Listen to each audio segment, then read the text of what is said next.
Hey y'all, I'm gonna show y'all 3 things that helped us build our farm and paths and ponds.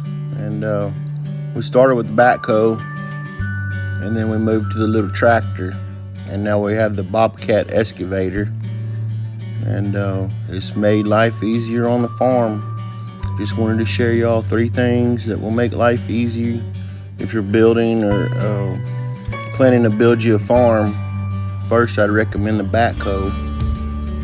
You can do a lot of things with it. And then the little tractor, you don't always need a big tractor, so the little tractor can get in places bigger tractors can't get, and get hay to the cows when it's raining without tearing the landscape up, etc.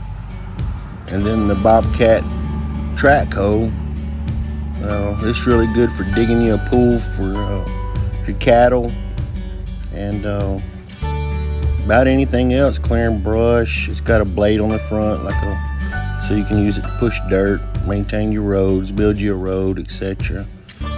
But this is the 3 things that have got us pretty far the past 4 years at the farm. And anyway, we appreciate all our viewers, and thanks for watching. Have a great day.